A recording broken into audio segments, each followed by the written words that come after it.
Class की वह सबसे हरफनमौला स्टूडेंट। वह हर क्षेत्र में आगे, चाहे पढ़ाई में हो या गीत संगीत में हो या फिर स्कूल के किसी कार्यक्रम में हो। वह अक्सर मेरी हर क्लास में खोल देती थी बातों की पोटली, और पोटली में होती थी मीठी मीठी बातें। कुछ इधर उधर की बातें, कुछ सवाल, कुछ जवाब, कुछ तरक की बातें, कुछ अधिकार की बातें। न जाने कैसे कर लेती थी वो इतनी लंबी बातें। जरा पल भर भी वह चुप नहीं बैठ पाती। बातें बहुत करके भी उसकी बातों से पेट नहीं भरता, ना ही उसकी बातें बुरी लगती। बातें तो वह करती थी मीठी मीठी, जो किसी शहद में डूबी रहती या मिश्री घुली होती उनमें। कि एक दिन मालूम चला उसकी बातों में ना तो शहद घुला होता है, ना ही मिश्री घुली होती है। वह तो थी जन्म से ही विलक्षण प्रतिभा की धनी। उसकी बातों को सुनकर एक दिन मैंने बोल ही दिया उसको, प्रहेलिका, आप बहुत कम बोलती हो। पर मैंने ये नहीं कहा कि वह कुछ ज़्यादा बोलती है। मुझे उसकी आवाज़ व बातें प्यारी तो लगती थी, फिर भी मुझे बोलना पड़ा, क्योंकि क्लास में बाकी स्टूडेंट भी तो थे ना। क्लास बाधित हो सकती थी उसकी बातों से, फिर क्या था। वह अगले दिन मौन व्रत में थी। नाराज़गी जताने का उसका यह एक तरीका था।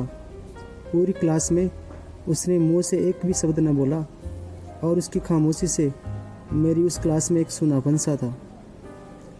फिर अगले रोज़ वह शिकायत के लहजे में बोल पड़ी, सर, मेरे से बात किया बिना नहीं रहा जाता। बोलना मेरे लिए अनिवार्य हो जाता है।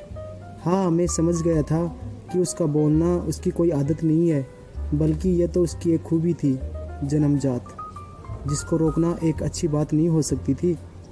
तो मुझे उसको एक अच्छी दिशा में लाना था। थोड़ा बहुत कर पाता उसके लिए, तभी मेरा स्कूल छोड़ जाने का वक्त आ गया। मैंने क्लास में इस बारे में बताया नहीं। मालूम था कि वह इसे सहन नहीं कर पाएगी। वह मुझसे सवाल जवाब करेगी या फिर वह रो देगी।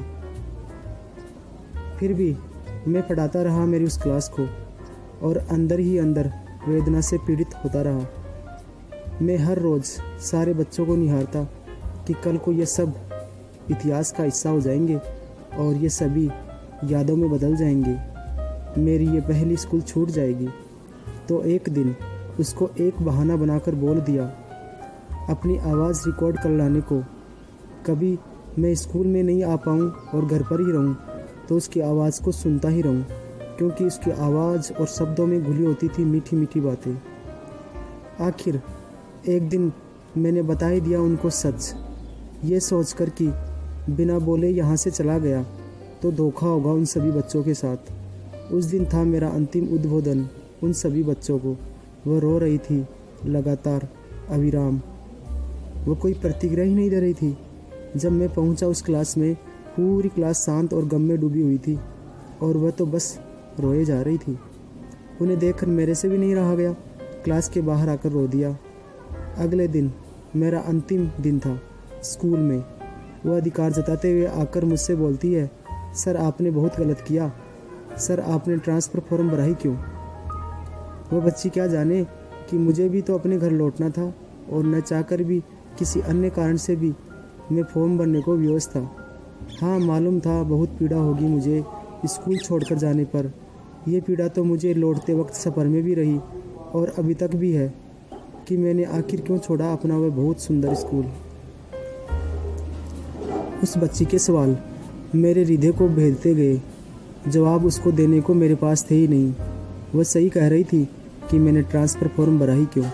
मुझे वास्तव में ट्रांसफ़र फॉर्म भरना ही नहीं था। मुझे हमेशा ही ये महसूस होता रहेगा, और मेरे अंतर्मन को सदा ये भेदता रहेगा उसका किया हुआ यह सवाल, सर, आपने ट्रांसफ़र फॉर्म भरा ही क्यों?